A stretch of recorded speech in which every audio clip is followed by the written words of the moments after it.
music to play. Right. It's that old saw about he who pays the piper calls the tune. So Coleman is people who are simply committed to the welfare of the children. How many children are there in San Francisco? How do you define child? What age? Under 18 is how we're dividing. How many children in San Francisco? Well, 116,000 actually. Well, the census just told us that. Because that's one of the demographical changes in San Francisco. San Francisco is not as large a family city as it was 30 years ago, is it? Actually, San Francisco probably has the lowest percentage of children of any city in the country. Maybe even any city in the world, actually. Okay, so there are forces at work that account for that, obviously, that we can't control, or Coleman Advocates can't, but in terms of children's services, run the gamut for us of what Coleman Advocates is concerned about.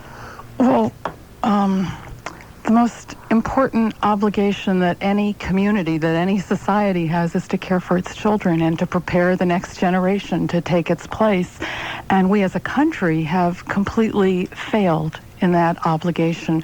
We have, for the last 20 years, really neglected our children, so that now our children are the poorest and most disadvantaged group in our community. And that's true nationally, and it's true in San Francisco.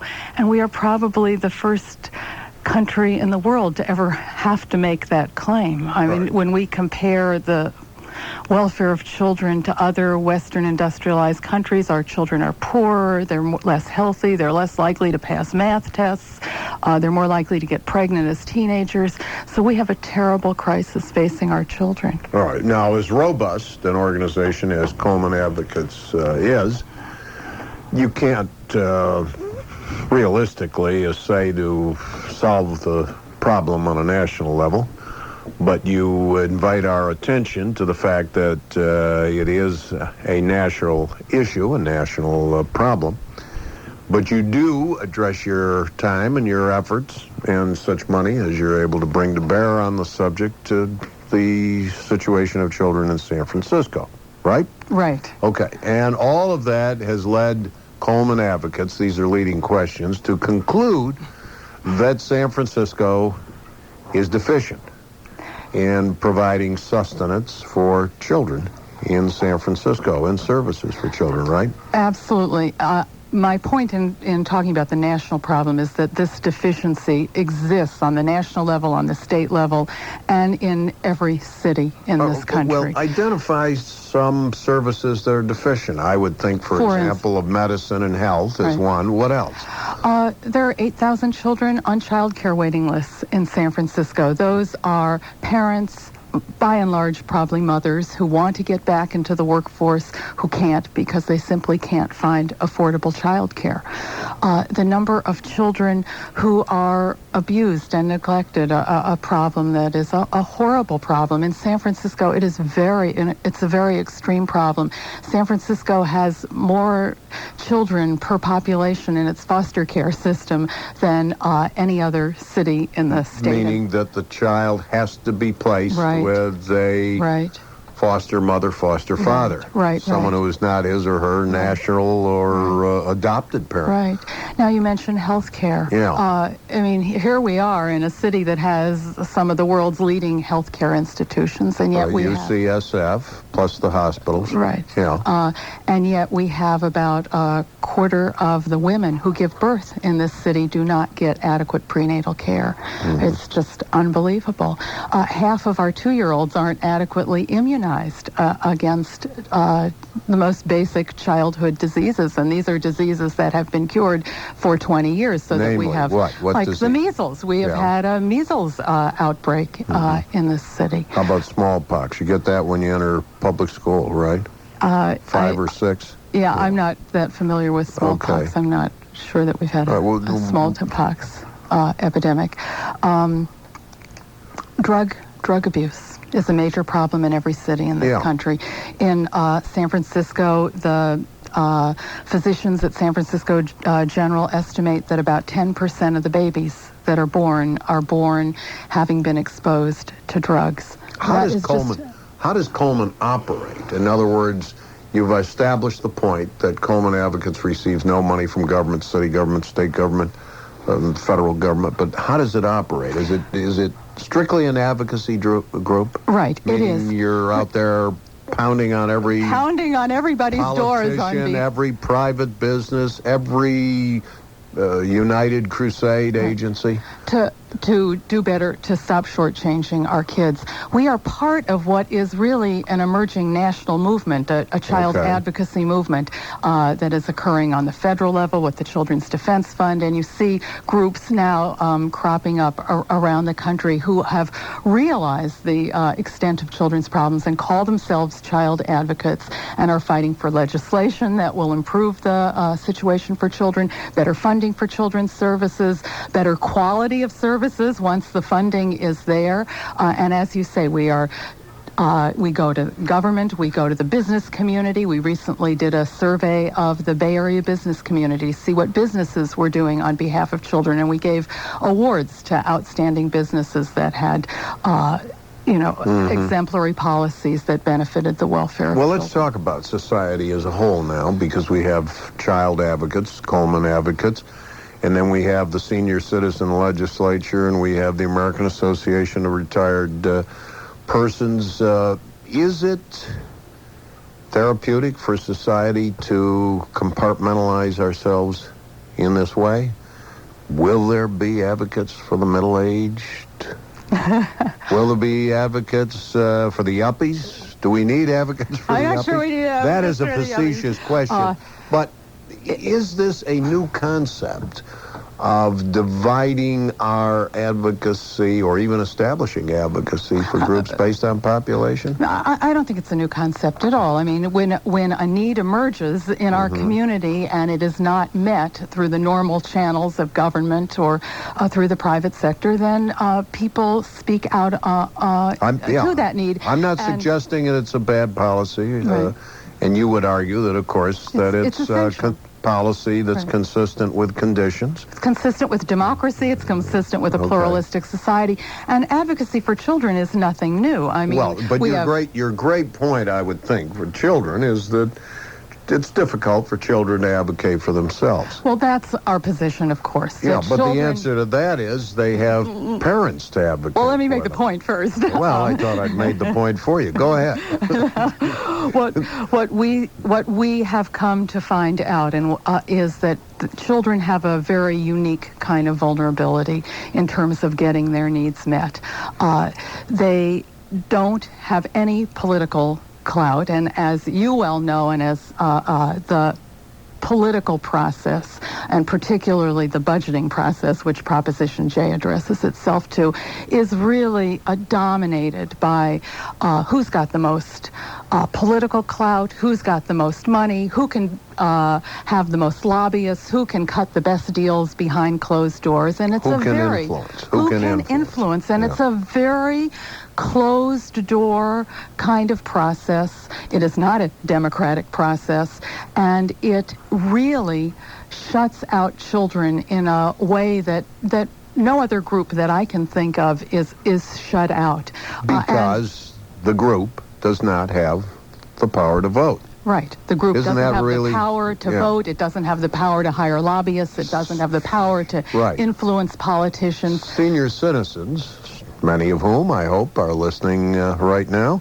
do have the power to vote. And that's a significant distinction, isn't it? It's a very significant distinction, and you can see the results of that distinction in federal, state, and local policies. And I take my hat off to the seniors of this country who have used now their political power.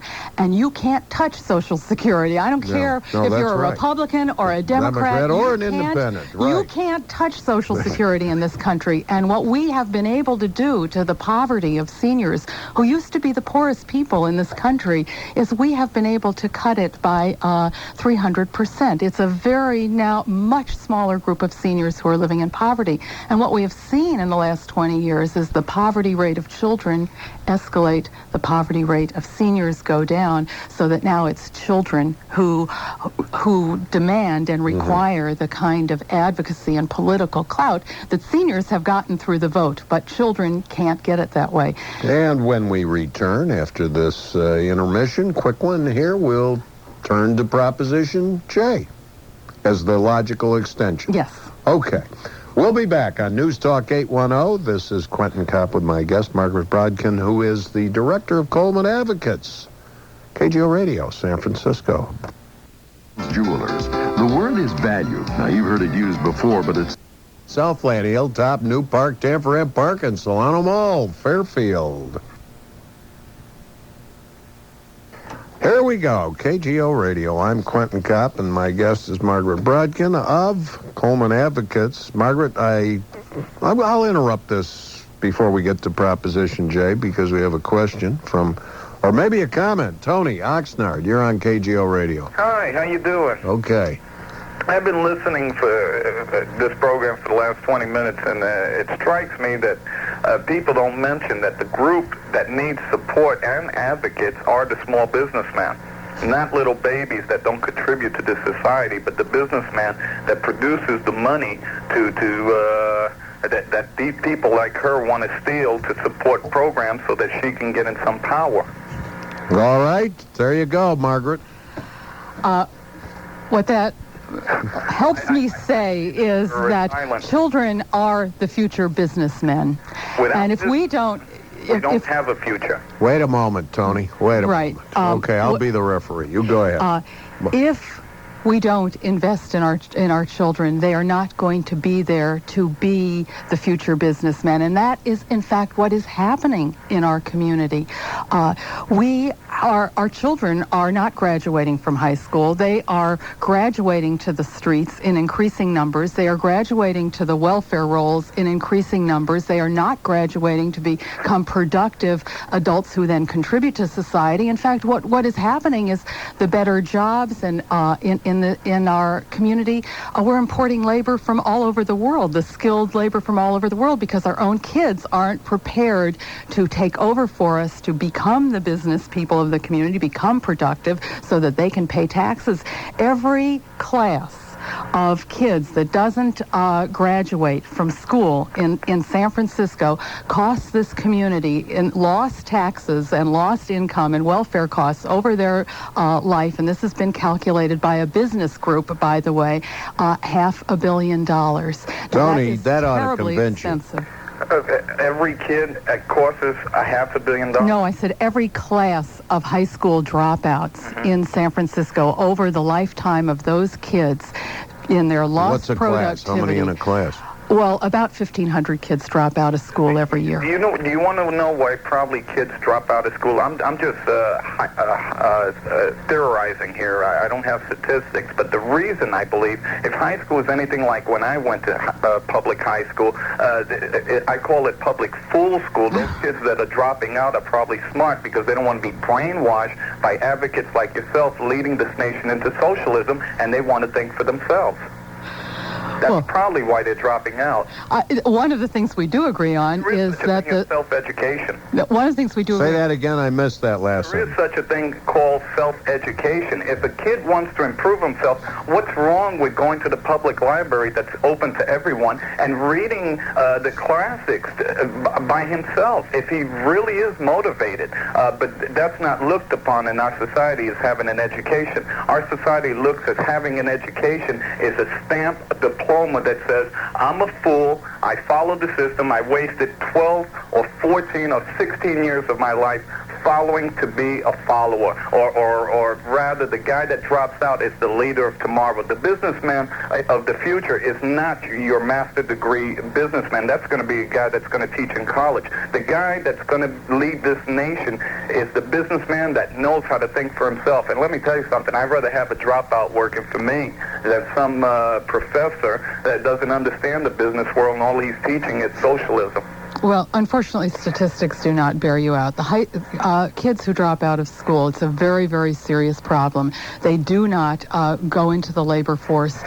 They are very likely to go into the welfare rolls. They do not, in most instances, become productive. Well, that would be one way of looking at it, wouldn't it, to take kids who are on the welfare rolls and see how many of them finished school, how many of them didn't?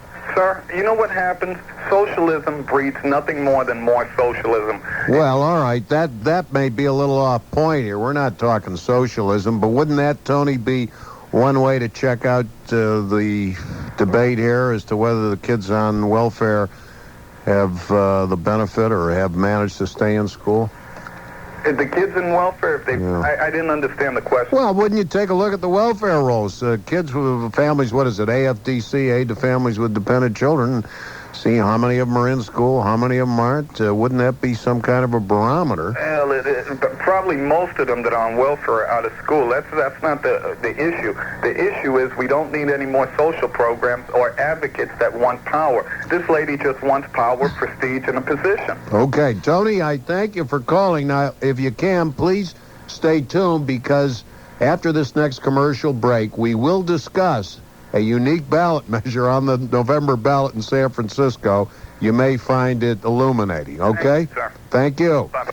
We'll be back in a moment. KGO Radio News Talk 810 with my guest, Margaret Brodkin. We will turn to Proposition J. I promise you, after this break.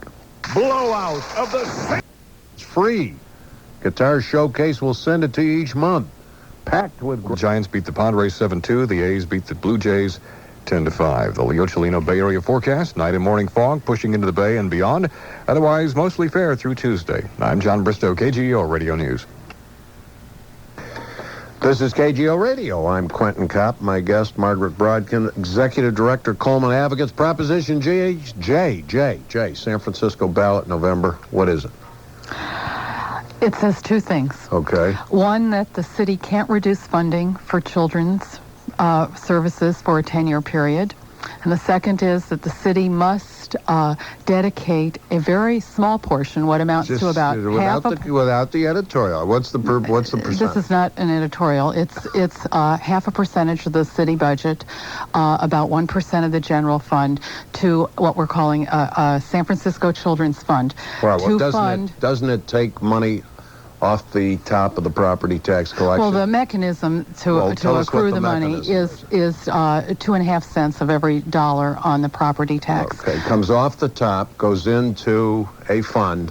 Right. For children's services, right. And the other part of it is that at least 1% of the general fund must be spent on such services. Is that correct? No, the point I was making is that portion of the property tax equals about 1% of the general fund, about half a percent of the city budget. It's an amendment to the charter of San Francisco.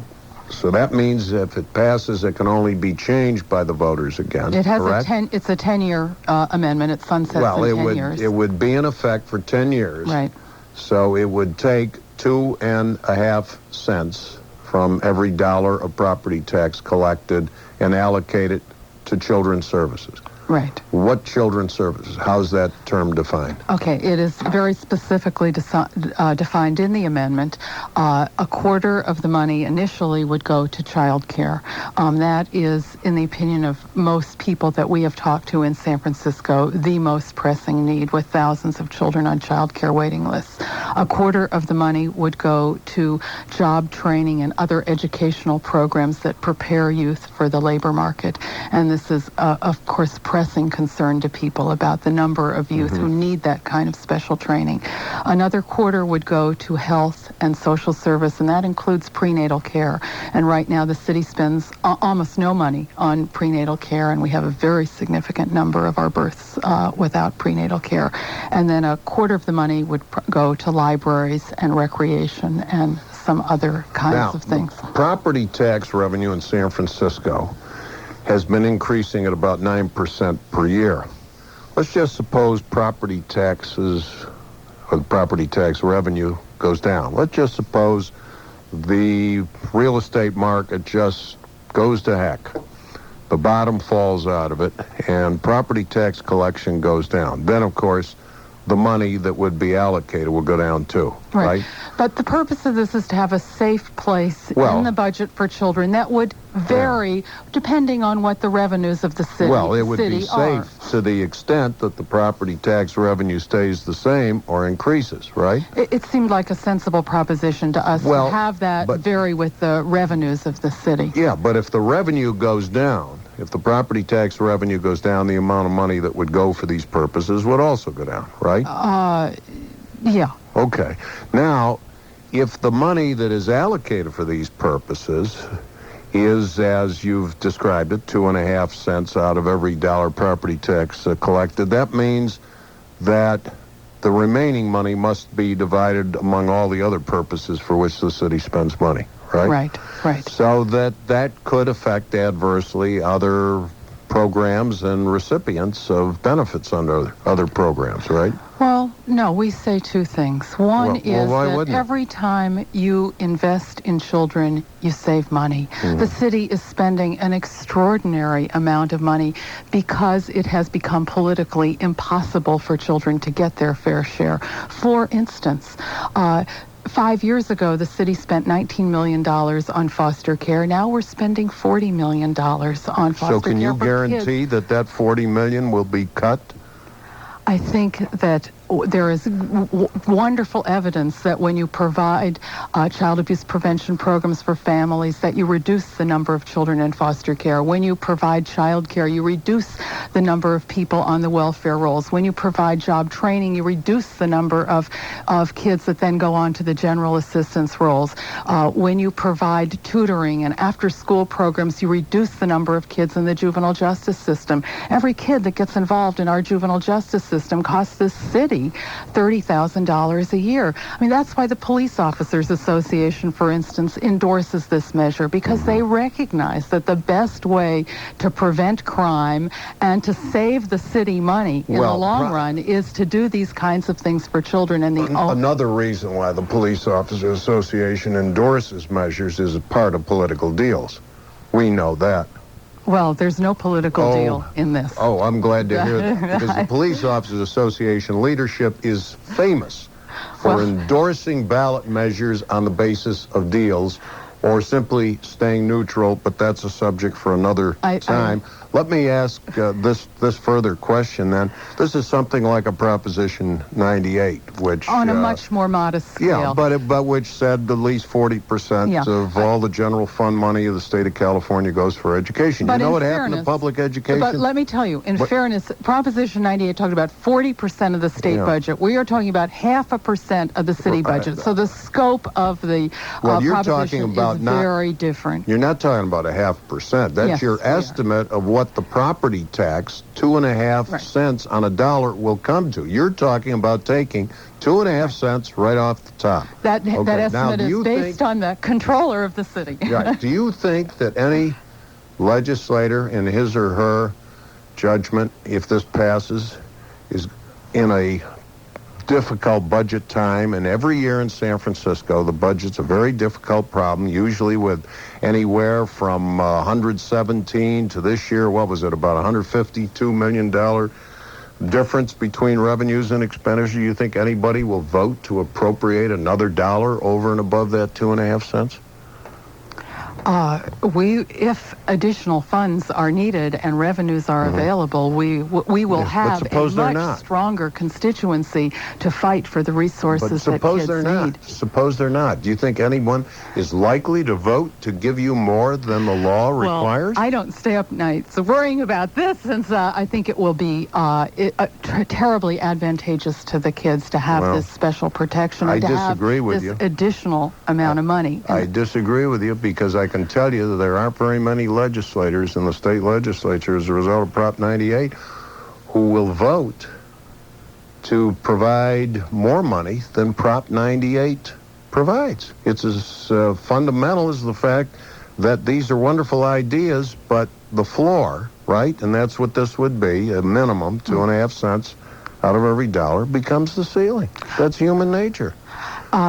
We don't anticipate that happening. We anticipate having a much stronger constituency for kids once this passes. And, at some time in the future when that might happen, we will deal with it. But for now, what we're talking about is a significant influx of money for children's services. And I think in fairness to your listeners, people ought to know what they could buy for that.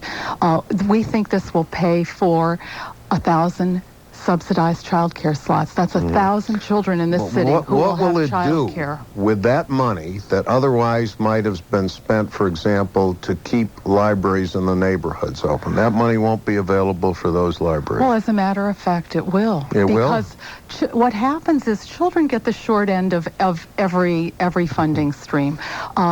Including libraries. We have had to dramatically reduce the number of books available to children in the libraries, the children's outreach programs that are available in the libraries, and the hours that children use the libraries. A portion of this money, and I hope a significant portion of it, will go to libraries and go to children's services in those libraries. How about the clinics, which are paid for out of the general fund of San Francisco? And the general fund is based primarily on property tax revenue, the clinic services for other people who aren't children, including seniors. Well, I'd like to remind... Now, that 2.5 cents won't be available, will it, for them? First of all, I'd like to remind people, we are talking about 0.5% of the city budget. No, we're talking about no, don't say 0.5%. That isn't what it provides. It says 2.5 cents of every dollar of property tax collected. But people have to understand the property tax is only one of the many revenue streams that the city has. It's the most important one. It produces the most money of any other source. But it constitutes only about, I think, 20% of the city's revenues. Therefore, it's misleading to only talk about that. The second thing that I think you and I both agree on is that the city does not use the money that it does have as efficiently as it needs to. Well, that may be, and this doesn't say anything about efficiency. All it says is take it off the top and spend it on these services. And we maintain that there is $13 million in the city budget that could be better spent on kids and that can be, gotten out of greater efficiencies. I agree with you, but Proposition J doesn't compel that. No, it doesn't. It just makes sure that kids get their fair share of existing revenues, and it'll be an additional pressure point on the city to make better use of existing resources. We're getting the sign. We must take a break, and then we'll go to phones when we come back on KGO Radio News Talk 810 in San Francisco. Full color enlargements in less than a minute? Picture it. Old black and white family photographs enlarged in less than... Brodkin, my guest this hour, Executive Director, Coleman Advocates, Rich, Marin County. Hi, Quentin. Hi. I've known Margaret a long time, and I can tell you that when Margaret says she wants money for kids, what that usually means is she wants money for people who become directors of these private outfits that contract to provide some services. These are usually politically active groups that do this. And beyond that, what I've seen is that Margaret and her group advocate, they lobby the legislature, get legislation passed to change the situation, as in the truancy laws and the runaway laws that they were able to change about 15 years ago. And as a consequence, truancy has increased in the schools, and runaways and so forth have increased for San Francisco. And now she comes back and she wants a lot of money to pay for the problems that those things have created. And it just seems to me that it's ironic that she's still around to do this. Really? What's that refer to? What was the truancy law change? I'm not familiar with that. I believe that was AB 3121 that took the teeth out of enforcement of the truancy laws. Years ago, if youngsters didn't conform to state law and attend school, then they could be brought before a juvenile court judge and ordered detained if it went that far. And that you can't do that now? Can't do that anymore. So there's Okay. no teeth to Well, truancy laws. Okay, Rich and Margaret, I have been equal time. Rich and I have been debating this issue for years. Rich is just dead wrong.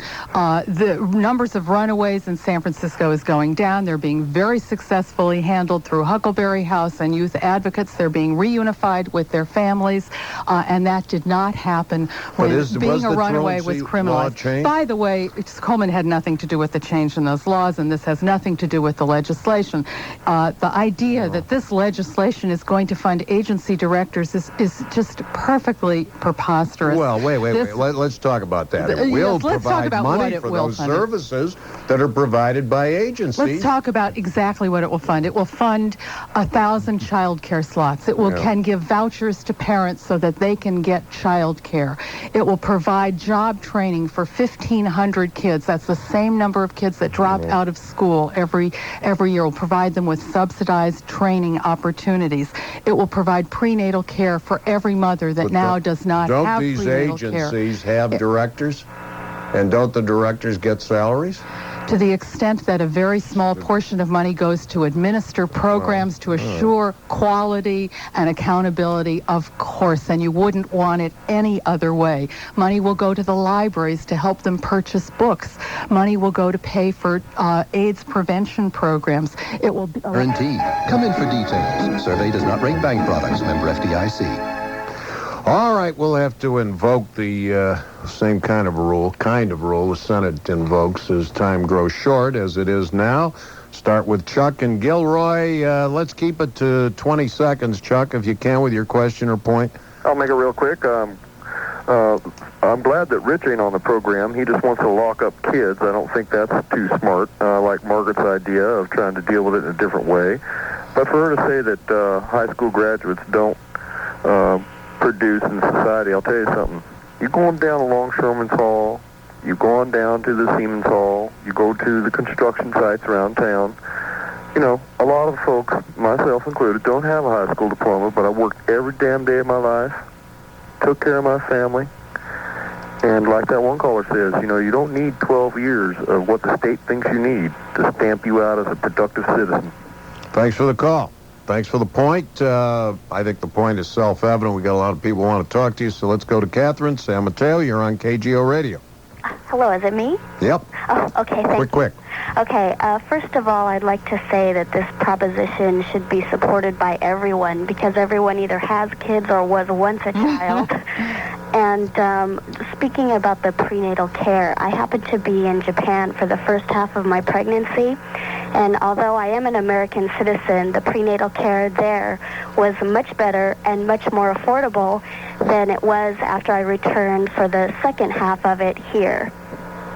Thanks for the call. You want to comment on those last two calls, or Well, they I speak for certainly themselves? agree. They speak for themselves, and it is certainly true that this country spends a whole lot less on its children and on the welfare of its children than Japan and that most other countries. Let me ask this question I thought I would ask earlier. I guess I forgot to. Is this device of taking money off the top of property tax revenue been used in any other city or county or state? No, So San Francisco this will is, lead the way, and most people. if it passes, it'll lead the way. But anyway, the idea is new.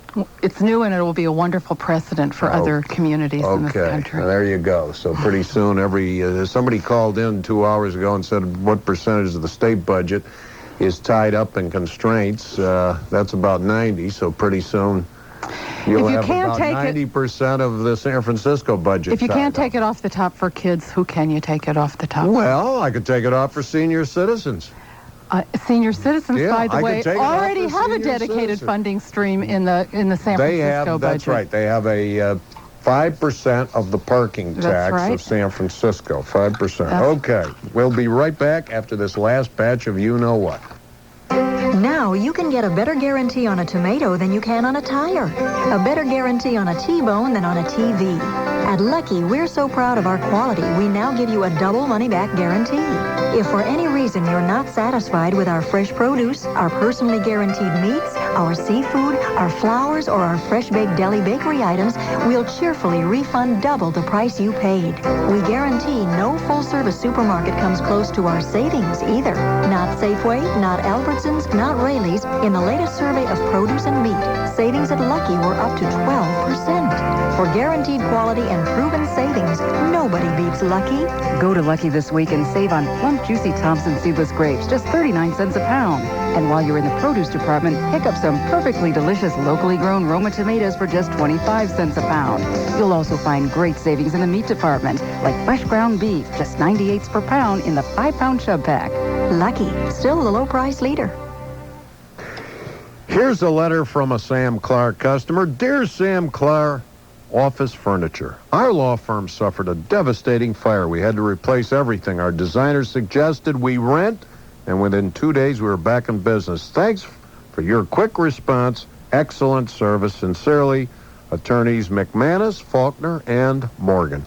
In rental and sales at Sam Clark, service is a key word. Listen. I had expected to spend at least 2 days shopping and probably another 6 weeks waiting just for the delivery. People coming into our showroom for the first time are surprised at the selection at Sam Clark. And everything we show is in stock because it's more than a matter of saving money. It's time. I'd taken the 2 days off to do the shopping. I got to Sam Clark a little after they opened. I was out before 10 o'clock. It was all for their new branch office, and he got the full setup. Desks, chairs, files, conference. Sam Clark had it all delivered by Friday. I'd budgeted 2 days. At Sam Clark, it took less than 2 hours. Check your Pacific Bell Smart Yellow pages for the Sam Clark showroom nearest you, or call 1-800-SAM-CLAR. That's 1-800-SAM-CLAR. Crystal Ball Mortgage. Yeah, what are your rates today? Oh, yeah, 8.5%, no points, no fees, reformulated shell financial index with a margin of 3.5% on oscillating Fridays when Neptune... yeah, thanks anyway, huh? Did you catch the problem? There was a major gap in communication. The caller was just shopping, looking for the best rate he could find, and then the loan officer jumped to a very dangerous conclusion. He automatically gave him a rate. But he didn't know anything about the client's needs or situation. This is Al Lochner with Danville Financial Group. Getting a home loan is a very important transaction for anyone. It should be handled by professional, experienced, and honest people, not by some pushy salesperson. At Danville Financial Group, I've instructed our loan consultants to come to your home or office, listen to your needs, and find you the best loan possible. And so if you're ready to experience a difference that has made Danville Financial Group a leader in the East Bay lending community, call us today.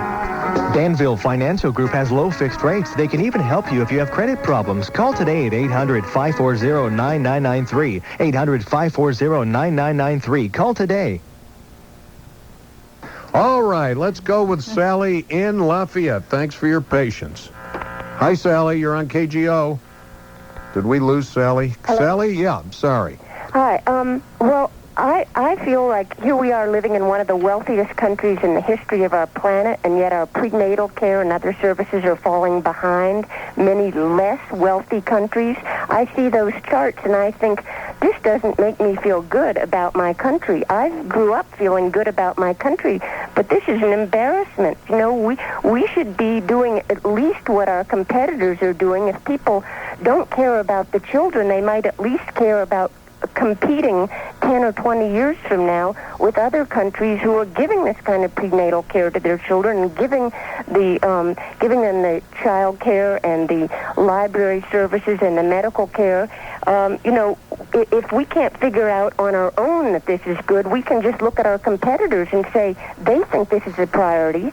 Sally, thanks for the call. I think you've just made Margaret Brodkin's closing speech tonight. Yeah. Because you only have 10 seconds to say amen, right? Amen. There's Okay. no issue where there's greater disparity between the rhetoric and the reality than when it comes to kids. Between the R and the R. And this is the way to close that disparity. And James Baldwin said, these are all our children. We will all profit by or pay for whatever they become. And that is the sentiment behind this proposition. Thanks for being my guest this hour, Margaret Brodkin, Director of Coleman Advocates. Stick around. Next hour, some more fun on KGO Radio News Talk 810 San Francisco. From ABC News, I'm Joe.